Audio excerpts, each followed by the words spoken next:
নমস্কার, সুপর্ণার পাকশালাতে আপনাদের স্বাগত। আজকে আমি হাজির হয়েছি দই কাতলার রেসিপি নিয়ে। একদম বিয়েবাড়ির মতন স্টাইলে তৈরি এই দই কাতলার স্বাদ কিন্তু অসাধারণ হয়। আশা করছি আপনাদের খুব ভালো লাগবে। আমার চ্যানেলটি সাবস্ক্রাইব করা না থাকলে সাবস্ক্রাইব করে দেবার অনুরোধ রইল। মাছগুলোকে আমি প্রথমে ধুয়ে নিয়েছি, তারপরে আদা রসুন বাটা, সাথে লবণ, হলুদ এবং লঙ্কার গুঁড়ো দিয়ে মাছগুলোকে ভালো করে মেখে নেব এবং কিছুক্ষণের জন্য ম্যারিনেট করে রেস্টে ঢাকা দিয়ে রেখে দেব। এখন একটি কড়াইতে কিছুটা তেল দিয়ে ভালো করে গরম করে নেব। তারপর মেখে রাখা মাছগুলোকে একে একে দিয়ে দেব। খুব ভালো করে এপিট ওপিট উল্টে ভেজে নেব।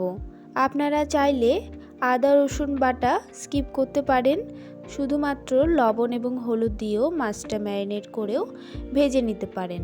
তবে আদা রসুন বাটা দিয়ে দেখবেন, খুব ভালো লাগবে। ভালো করে মাছগুলোকে উল্টে দিচ্ছি এবং খুব ভালো করে ভেজে নেব।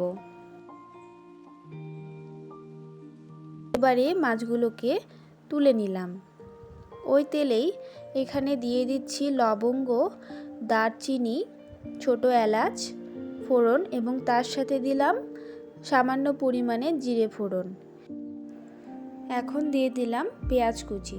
তবে এই পেঁয়াজ কুচিটা আরও কিন্তু মিহি করে আপনারা কেটে নিতে পারেন। আমি প্রথমে ভেবেছিলাম পেঁয়াজগুলোকে পেস্ট বানিয়ে নেব, তো আমার একটু সময় কম থাকার জন্য আমি পেঁয়াজগুলোকে এভাবে দিয়ে দিলাম। এবারে হাফ বাটির মতন টমেটো পেস্ট দিয়ে দিলাম। এবারে দিয়ে দেব আদা রসুন এবং কাঁচা লঙ্কার পেস্ট। এবারে দিয়ে দেব হাফ বাটির মতন টক দই। পরিমাণ মতন টক দই দিয়ে দেওয়ার পরে মশলাটাকে খুব ভালো করে কষিয়ে নেব। এই মশলাটা যত সুন্দরভাবে কষানো হবে তত সুন্দর কিন্তু এই দই কাতলার স্বাদ হবে। এবারে এখানে পরিমাণ মতন লবণ আর সামান্য পরিমাণে হলুদ গুঁড়ো দিয়ে দেব। দিয়ে আবারও খুব ভালো করে নাড়াচাড়া করে মশলাটাকে আরও খানিকক্ষণ কষিয়ে নেব। মশলাটা থেকে যখন তেল বেরিয়ে আসবে তখন বুঝে নিতে হবে মশলাটা খুব সুন্দরভাবে কষানো হয়ে গেছে। তারপরে মশলাটাতে গরম জল দিয়ে দিতে হবে। দিয়ে ফুটিয়ে নেওয়ার পরে ভেজে রাখা মাছগুলোকে দিয়ে দেব।